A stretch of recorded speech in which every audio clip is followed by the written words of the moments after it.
perkenalkan, nama saya Ismi Syabila Balkis dengan NIM 2403060086. Di sini saya akan menjelaskan proses metabolisme lipid sebagai tugas dari mata kuliah biokimia.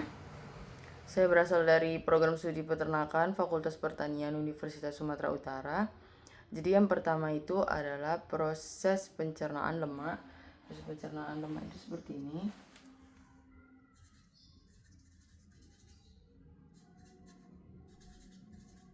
Asam lemak dikatalis menggunakan enzim lipase lalu menghasilkan gliserol. Nah, kemudian proses penyerapan asam lemak. Nah, prosesnya itu terjadi di usus kecil. Lalu prosesnya seperti ini.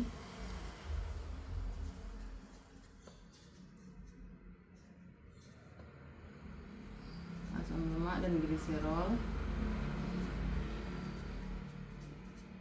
diserap lalu menghasilkan trigliserida. Nah, setelah itu yaitu pembentukan kilomikron. Kilomikron ini terjadinya juga di usus kecil.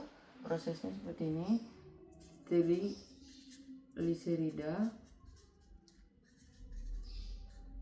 diubah menjadi kilomikron. Lalu yang keempat adalah proses transport. Prosesnya itu kilomikron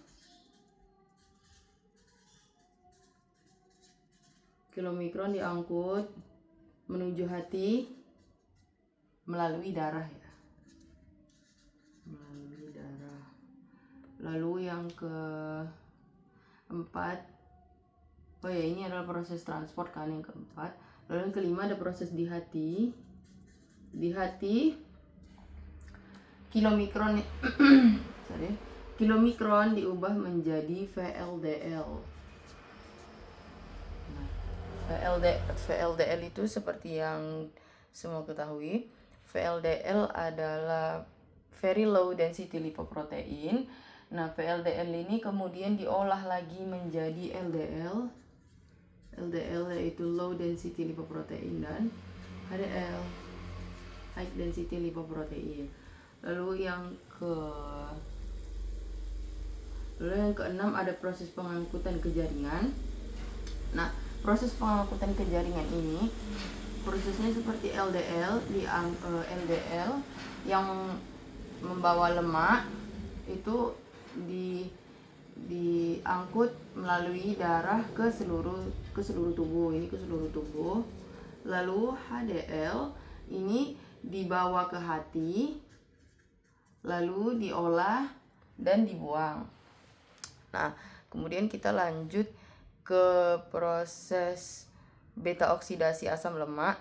Nah, prosesnya ini terjadi di sitoplasma. Sepertinya proses ini terjadinya di sitoplasma. Lalu prosesnya itu seperti ini.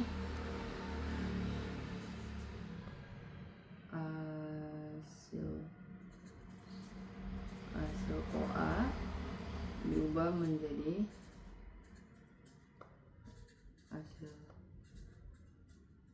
hasil karnitin, lalu balik lagi ke hasil CoA.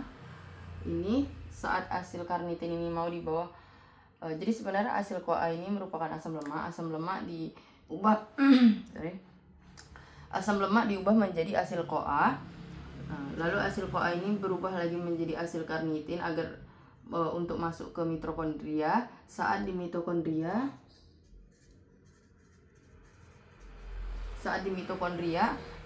hasil karnitin diubah lagi menjadi hasil CoA lalu menghasilkan asetil CoA.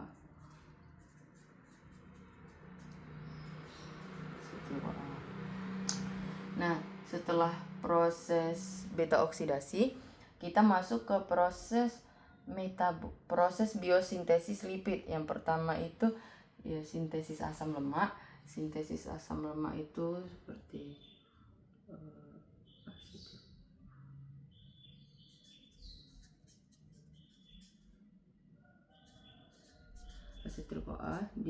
asetil CoA dikatalis menggunakan enzim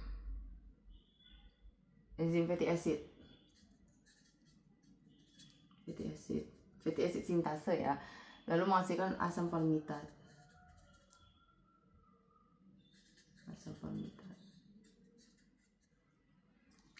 Lalu proses yang kedua yaitu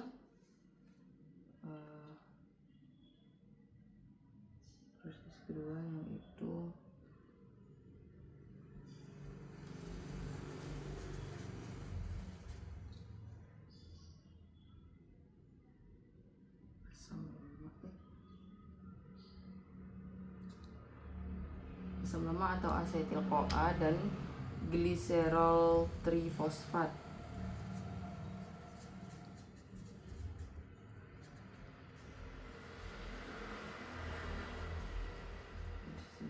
Trifosfat menjadi fosfolipid.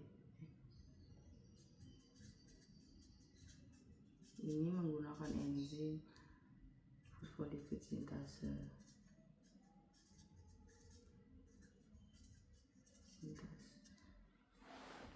Lalu proses yang ketiga yaitu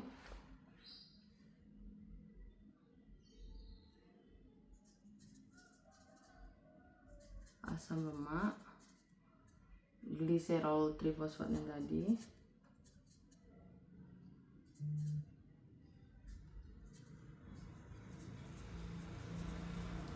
dan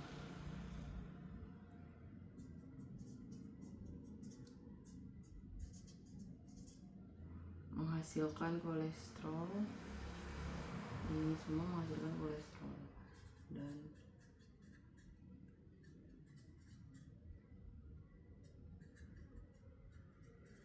steroid.